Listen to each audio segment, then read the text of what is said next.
नमस्कार, मैं हूं रंजीत झा और आप देख रहे हैं न्यूज पीआर। हमारे साथ हैं आदेश पुरी, आपके हक के लिए लड़ने वाले आदेश पुरी, स्टूडेंट के हक के लिए लड़ने वाले आदेश पुरी। आज हम दोनों एक बड़े मुद्दे और गंभीर मुद्दे को लेकर बैठे हैं। मामला फिर से है दारोगा मुख्य परीक्षा के रिजल्ट पर। यहां मामला फिर से फंस गया है। बिहार सरकार और आयोग जिन पर लगातार बिहार में कैरियर को चौपट करने का आरोप लगता रहा है, एक बार फिर से यही आरोप लगता दिखाई पड़ रहा है कि क्या मुख्य परीक्षा में भी धांधली हुई है। अखबारों के पन्ने पटे पड़े हैं। राजनीतिक विपक्षी पार्टियों के भी ट्विटर हैंडल इस बात के संकेत दे रहे हैं कि अब बिहार में प्रतियोगिता परीक्षा की तैयारी करने वाले छात्रों के लिए वाकई सोचने का वक्त आ गया है। आदेश जी, पहला सवाल यही है कि पीटी में भी इस तरह के धांधली के आरोप लगे, आंदोलन तक शुरू हो गए, अब मुख्य परीक्षा का रिजल्ट आता है, इसमें भी गड़बड़ी। सबसे पहले बताइए कि पीटी में कैसे इसकी शुरुआत हुई थी, बाद में हम मुख्य परीक्षा तक पहुंचेंगे, फिर अन्य परीक्षाओं की भी चर्चा करेंगे। देखिए, पीटी में हुआ क्या था कि क्वेश्चन जो है वो जैसे स्टूडेंट हैं उन्होंने बताया कि परीक्षा से पहले व्हाट्सएप पे आ गए थे उसके आंसर, और उसका जो है उन्होंने कॉपी निकाला और 4 बार आंदोलन हुआ पटना में। बिल्कुल। गिरफ्तारी भी हुई और फिर से लाठीचार्ज भी हुआ। और सबसे बड़ी बात कि ये कोई बनावटी आंदोलन नहीं था, क्योंकि जो छात्र जो थे पीटी के एग्ज़ाम के बाद, मैं बता दूं आपको, तेजस्वी यादव के घर पे गए, नीतीश कुमार को इसके लिए बहुत ये किए, बीपीएसएससी आयोग में उन्होंने जाके ज्ञापन दिया। फिर से जितने भी नेता हैं, अपने क्षेत्र के नेता, विधायक, पप्पू यादव, सभी जगह इन्होंने दरवाज़ा खटखटाया। हाई कोर्ट में भी गए ये लोग, विधानमंडल में भी आवाज उठाई गई। विधानमंडल में भी 2 दिन कार्य स्थगन प्रस्ताव आया। और हम लोगों ने इस खबर को चलाया तो आपको याद होगा कि हम लोग जहां पिछले संस्थान में काम करते थे, बीपीएसएससी के द्वारा नोटिस आ गया था कि ये जो लोग हैं अफवाह फैला रहे हैं। लेकिन सबसे बड़ी बात है कि अफवाह कोई इसी तरह नहीं फैलता है। और जैसे कि आज ही पेपर में मेंस रिजल्ट को लेकर दिया हुआ है कि सीरियल वाइज जो हैं वो रोल नंबर हैं जो कि पास किए हैं। हो सकता है ये अमूमन किसी परीक्षा में होता नहीं है, लेकिन हो सकता है कि एक बार हो जाए।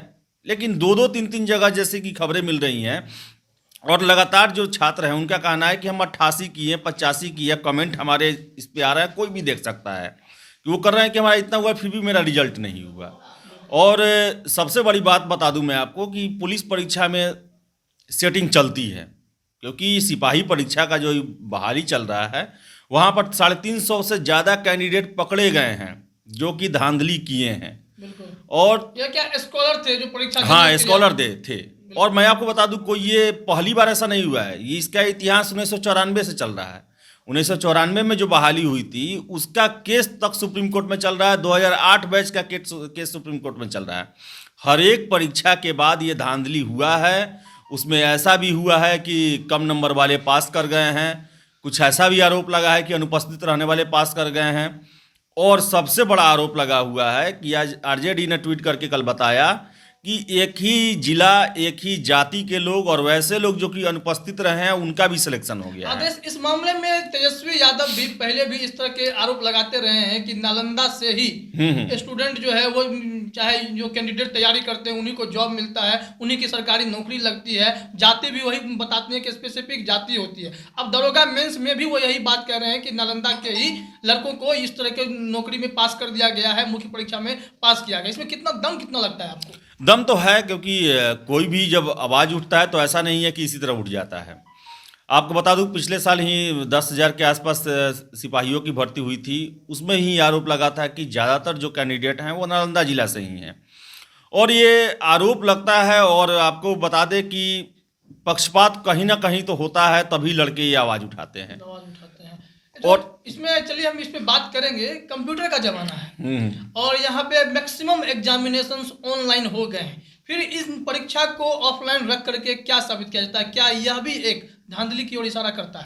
देखिए, मैं आपको बता दूं, क्लियर बता दूं कि बिहार में जो है भर्ती, ट्रांसफर, पोस्टिंग पैसा कमाने का बहुत बड़ा एक जरिया है।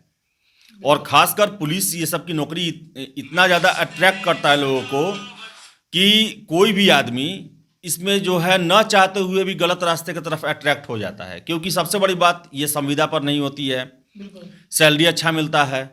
आप लड़का सबसे ज़्यादा प्रलोभन में इसलिए आता है क्योंकि अगर नौकरी होगी अच्छा दहेज मिल जाएगा, वो पैसा चुका देंगे वो। आप कैंडिडेट के बीच हमेशा जाते रहते हैं, उनसे बात करते हैं, उनके मूड को कितना समझ रहे हैं, वो क्या कहना चाहते हैं इस मामले में? देखिए उनका सिर्फ कहना, देखिए पिछले साल से उनका है कि एक बार सीबीआई जांच हो। सीबीआई जांच होगी तो जो एक रैकेट चल रहा है, और दूसरा बात मैं आपको बता दूं कि बिना सरकारी कर्मचारियों, राजनेता के बदौलत अगर स्कैम होता है तो उनके सहमति के बिना नहीं हो सकता है। तो उनका कहना है कि अगर एक बार सीबीआई इसका जांच हो जाएगा तो जितने भी ये जो गड़बड़ करने वाले लोग हैं, उनका साथ देने वाले कर्मचारी हैं या नेता हैं, उन सभी लोगों पर शिकंजा कसेगा और उसके बाद से एक मैसेज जाएगा कि कभी धांधली नहीं करना है तो कड़ी सजा मिलेगी, जो कि होता नहीं है। एग्जामिनेशन पैटर्न में क्या चेंज चाहते हैं कैंडिडेट की? एग्जाम ऑनलाइन हो जाए ताकि ये धांधली का जो स्तर है थोड़ा कम हो जाए। पिछले साल आंदोलन में ऑनलाइन की बात किए थे वो लोग कि ऑनलाइन के लिए सबसे बड़ा जरूरत है कि नियत साफ किया जाए। धांधली करने वाले ऑनलाइन में भी कर सकते हैं। क्वेश्चन का आंसर आपको पहले चला आएगा। यही विवाद का प्रमुख कारण है कि क्वेश्चन का आंसर जो है व्हाट्सएप पर वायरल हो जाता है। अगर ऑनलाइन में भी वायरल हो जाएगा तो भी कोई ऑनलाइन से भी कोई फायदा नहीं होगा।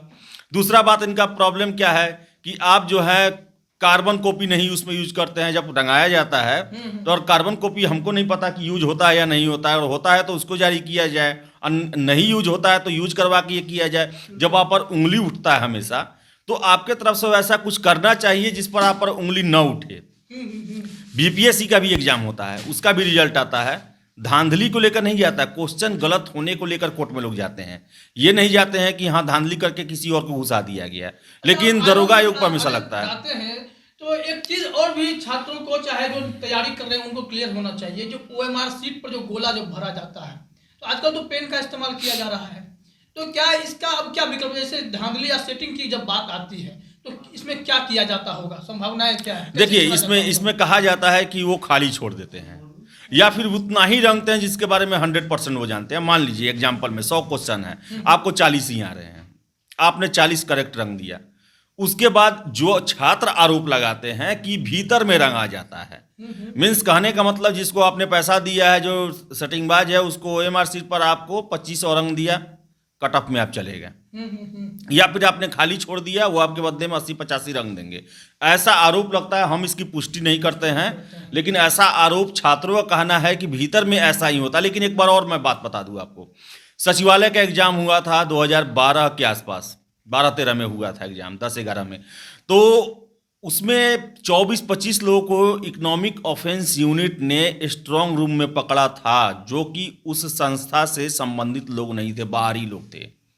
और आरोप लगा था कि वो लोग जो है आंसर शीट रंग रहे थे, तो उसको रफा दफा कर दिया गया। ये पेपर में भी उसमें बात आया था, बहुत इस पर हंगामा भी हुआ था, लेकिन ये बात जो है उठ नहीं पाया उतना। तो बिहार में ये इतिहास रहा है गड़बड़ होने का। और आपको दरोगा जो परीक्षा है वो सबसे बड़ा, वो एक तरह से मुझे नहीं बोलना चाहिए, लेकिन इसका इतिहास कलंकित रहा है पिछले 30 सालों से। कई बार मैं भी लोगों के मुंह से सुनता रहा हूं कि 19 लाख, 20 लाख, 25 लाख रुपए में ये सेटिंग हो जाती है परीक्षा में, कैंडिडेट के लिए सीट फिक्स कर लिया जाता है, सीटें बेच दी जा रही हैं, ऐसे आरोप लगते रहे। भले न्यूज़ पीआर इसकी पुष्टि नहीं करता क्योंकि हमारे पास तथ्य या सबूत इसको साबित करने के फिलहाल नहीं है, लेकिन ऐसे आरोप कैंडिडेट लगाते रहते हैं। अभी जो रिजल्ट आप देख पा रहे हैं, सीरीज में रिजल्ट आ रहा है कि कंटिन्यू है 45, 46, 47, 48, ये क्या कहता है? क्या एक कैंडिडेट के पास ये पूरा आंसर शीट मिल गया था, उसने 4 अपने सहयोगियों को दे दिया? क्या पैटर्न क्या कहता है? देखिए, जो सेटिंग अगर होता होगा तो इसका पैमाना बहुत लंबा चौड़ा है, क्योंकि एक सीरियल में आपने सेंटर भी, इसका मतलब है कि देखिए इस बार दरोगा का सेंटर होम सेंटर दिया गया था। अच्छा, हाँ, मेंस का सेंटर जो है होम सेंटर दिया गया था। हो सकता है कि वहाँ पर सेटिंग कर लिया गया हो, सेंटर मैनेज कर लिया गया हो। सेंटर मैनेज करने का भी इतिहास है, ऐसा कुछ ये नहीं है कि नहीं होता है। और दूसरी बात, आपने कहा कि 15 लाख 20 लाख तो बीपीएससी की ही एक सदस्य थे रामाकिशोर सिंह, 25 लाख उन पर यह हुआ था कि वो मांग रहे थे डीएसपी या एसडीएम बनाने के लिए। तो जब बीपीएससी में कोई कर सकता है तो दरोगा और सिपाही तो छोटा एग्जाम है ना उससे। और मैं आपको बताऊं कि ये हमेशा कोर्ट में मामला जाता है, कोर्ट फटकार लगाता है आयोग को, लेकिन सबसे बड़ा अफसोस की बात, कोर्ट से भी हमको बहुत अफसोस है कि फैसला अंत में वो आयोग के पक्ष में ही देते हैं। छात्र को केवल बेवकूफ़ बनाया जाता है, अन्याय होता है, और ये अन्याय छात्र नहीं, बिहार के साथ अन्याय हो रहा है। क्योंकि आप अयोग्यों को 420 करने वालों को अगर करते होंगे तो उनको आप सेवा में रखेंगे तो वो पूरे व्यवस्था को 420 बनाएंगे। और पुलिस इतना आपको जरूरी चीज़ किसी भी राज्य के लिए, आप बिहार में लॉ एंड ऑर्डर खराब है, आप 1994 बैच के दरोगा को खोजते हैं। नीतीश बाबू कहते हैं कि 2005 में जो लोग थे उन लोगों को लाया जाए। क्या आपको अपने समय में भर्ती किए हुए दरोगा सिपाही पर भरोसा नहीं है? किसका मतलब इनको पता है कि हमने गड़बड़ करके इन लोगों को भर्ती किया है, ये लोग उस योग्य नहीं है जो कि बड़े बड़े जांच कर सके और फिर से लॉ एंड ऑर्डर को कंट्रोल कर सके। इसका एक एग्जांपल आप देख सकते हैं कि अभी बिहार में सिपाही भर्ती जो भी हुई है, हाँ, तो पुराने सिपाही हैं, अभी एसटीएफ का सिलेक्शन सिपाही कोई चुना जाता है, हाँ, बेस्ट सिपाही को लिया जाता है, उसमें से बहुत सारे फेल हो गए। फेल हो ही गए। ये कैसे हुआ? ये या तो फिजिकल में सेटिंग के तहत गए होंगे। हाँ। तो कई तरह के आरोप इस तरह के लगते हैं। बिहार में तमाम तरह की परीक्षाएं जो बिहार सरकार आयोजित कराती है, उसकी लेट लतीफी को लेकर आप क्या कहेंगे? देखिए, लेट लतीफी तो है कि अगर आयोग चाह ले तो एक जो उसका कैलेंडर है एक दिन भी नहीं खराब होगा। आप पहले नोटिफिकेशन में कुछ गलती करते हैं जिसके लिए लड़के धरना प्रदर्शन करते हैं, एज का मामला उसमें गड़बड़ होता है, हमेशा विवाद का विषय। दूसरा है कि पीटी परीक्षा में होता है कि क्वेश्चन वायरल हो जाता है, उसको लेके हंगामा होता है। फिर से है कि आप क्वेश्चन गलत देते हैं या आंसर सही नहीं देते हैं, या फिर होता है कि आप जो मॉडल आंसर होना चाहिए वो नहीं जारी करते हैं, उसको लेके लड़के कोर्ट में जाते हैं। फिर मेंस होता है, उसके बाद भी वही समस्या आता है, कोर्ट में जाता है, फाइनल रिजल्ट आने के बाद वही होता है। अच्छा, तो कोर्टबाजी होगा तो हाँ, कहाँ से समय पे आ जाए पाएगा? जरा ये बात हमें समझाइए कि अब व्हाट्सएप का जमाना आ गया है, प्रश्न पत्र हो चाहे आंसर शीट हो, वो फटाक से वायरल हो जाता है। तो हम ये मान के चले कि आज से 10 साल 15 साल पहले जब डिजिटल मीडिया उतना स्ट्रॉन्ग नहीं था, जब चीजें अचानक से वायरल नहीं होती थी, तब ये काम बहुत आसानी से हो जाया करता होगा। देखिए, पहले भी आपको मैंने बताया कि 1994 बैच का भी केस चला और बहाली प्रक्रिया बाद खत्म होने के बाद भी कुछ लोगों को कोर्ट के ऑर्डर के बाद उन लोगों को ज्वाइनिंग कराना पड़ा। तो देखिए, पहले भी ऐसा होता था, लेकिन पहले आवाज़ नहीं मिल पाता था। हमारे तरह आपके तरह लोग नहीं बैठे हुए थे कि इस मुद्दा को उठाएं, वो इसको आगे करें वो। और वही आज समस्या बन के आ रही है कि ये जो आयोग हैं वो ऐसा काम करते थे और विरोध हो रहा है तो वो नोटिस हाथ में थमा देते हैं एक, बिल्कुल, कि आप जो है इनकी हमारी निष्पक्षता पर सवाल पैदा कर रहे हैं, अफवाह फैला रहे हैं। आज भी जब ये अखबारों में छप गया और लगातार जब हम लोग इस मुद्दे को उठा रहे हैं और हमसे जुड़ने वाले जब ये आरोप लगातार कमेंट में कर रहे थे कि मेंस के रिजल्ट में भी धांधली हुई है, तब भी आयोग यही बात कह रहा है कि हम निष्पक्ष हैं, हमारे रिजल्ट में कोई गड़बड़ी नहीं है। क्या आयोग अपनी जिद पे अड़ा हुआ रहता है? क्या उन्हें आशंका नहीं होती है या उन्हें पता नहीं रहता? देखिए, यहाँ पर आयोग को बन चुका, देखिए मैं आपको 2-3 बात बहुत क्लियर बता दूं। अगर धांधली होती होगी तो, अगर कोई पैसा लेता होगा तो उनके पास मजबूरी है कि वो अपने बात पे अड़े रहेंगे, या फिर हठ धर्मिता है इनका, हठ है कि हम जो दे दिए सो दे दिए, जबकि ऐसा नहीं होता है। अगर आपके कार्य प्रणाली पर कोई उंगली उठाता है तो आपको जवाब देना चाहिए, और पहली बार नहीं हमेशा उठता है तो आपका फर्ज है जवाब देना। आपको अपना ईमानदारी और पारदर्शिता को सिद्ध करना पड़ेगा कि आपके रिजल्ट आने के बाद एक आदमी भी आपको ऑब्जेक्शन ना लगाए। बीपीएससी का रिजल्ट आता है, उसके आंसर शीट, उसके जो रिजल्ट है उस पर कोई नहीं उंगली उठाता है। यूपीएससी का एग्जाम होता है उस पर कोई नहीं उठाता है, रेलवे का एग्जाम होता है कोई नहीं उठाता है, बैंकिंग होता है, इतना बड़ा लंबा चौड़ा एग्जाम होता है कोई नहीं उठाता। आप एक बिहार के आयोग पर क्यों उठ जाता है? वही लड़के सब में भाग लेते हैं, क्यों आवाज उठा देते हैं? ऐसा तो नहीं है कि इनकी स्वीकारोक्ति जो है, अगर ये एक्सेप्टेंस कर लें कि हमारे यहाँ गड़बड़ी हुई है, तो शायद नीचे से पोल खुलना शुरू हो तो ऊपर तक के अधिकारी पर आंच आ जाए। एकदम है। जब देखिए, जब आप किसी चीज का विरोध बहुत ज्यादा तभी करते हैं जब आप में कुछ खोट होता है। तो अगर आप निष्पक्ष हैं तो आपको किसी भी इंक्वायरी से, किसी भी जांच से या किसी भी प्रूफ देने से आपको डर नहीं लगेगा। और आप अगर उसको दबाते हैं, खबर को बाहर नहीं उठना देना चाहते हैं, इसका मतलब आपके नियत में खोट है। थोड़ा सा पॉलिटिकल हो जाते हैं। अब सीधे मुख्यमंत्री नीतीश कुमार की हम बात करेंगे, जो इन दिनों बिगड़े लॉ एंड ऑर्डर को लेकर परेशान चल रहे हैं। उन पे आरोप लग रहे हैं कि आप दबाव में काम कर रहे हैं, आप झल्ला रहे हैं, चिल्ला रहे हैं। यह चीज़ भी उनकी जानकारी तक पहुंचती होगी कि हमारे ही विभाग में, और आरोप नालंदा उनके गृह जिला पे लगता है। तो मुख्यमंत्री नीतीश कुमार क्या एक्शन लेने के काबिल अब इस मामले में नहीं है कि वो अपने स्तर से आगे बढ़कर यह कहें कि नहीं, अगर मुख्य परीक्षा में कुछ गड़बड़ी हुई है तो आयोग खुलकर सामने आए और बोले? इस बात को कुछ ऐसा नहीं लगता है आपको? आज तक तो नहीं बोले हैं, क्योंकि आज तक कितनी बार ऐसा हुआ है। अभी जो दबाव है, इस प्रेशर में है, क्या इस प्रेशर को हैंडल कर पाना नीतीश कुमार के लिए आसान है? देखिए, करना तो चाहिए। अगर करते हैं वो, तो मैं उनको मानूंगा कि वो बहुत मजबूत व्यक्ति हैं, लेकिन आज तक किए नहीं हैं। सबसे बड़ा बात जो कहते हैं विकसित बिहार की बात करते हैं आप, जो विकसित बिहार करने वाले जो आपके मशीनरी के पुर्जे जो हैं वो नकली लगेंगे, कैसे आपका बिहार विकसित होगा? उस मशीनरी में ओरिजिनल पुर्जे लगाने होंगे जो कि सही तरीके से काम करे, विपरीत परिस्थितियों में काम करे। और लॉ एंड ऑर्डर उनका यूएसपी है, और लॉ एंड ऑर्डर का सबसे बड़ा आधार स्तंभ है बिहार पुलिस, और पुलिस में सबसे बड़ा सिपाही और दरोगा, क्योंकि यही दोनों फील्ड पे काम करते हैं। अगर उनका ये दोनों आप अगर गड़बड़ और 2 नंबर के आदमी को भर्ती करेंगे तो आपका बोलना बेकार है। आप इसका मतलब है कि एकदम सामने होकर झूठ बोल रहे हैं, ठग रहे हैं बिहार के लोगों को। अगर उनको बिहार में लॉ एंड ऑर्डर विकसित बिहार चाहिए तो आपको कम से कम बिहार पुलिस की बहाली जो है पूरी तरह से निष्पक्ष, पारदर्शी और योग्य कैंडिडेट को लाना पड़ेगा। नहीं तो बिहार में 1 रुपये सिंह क्या हजारों रुपये सिंह मरते रहेंगे हमेशा, और कोई नहीं उसका जांच कर पाएगा कौन मारा।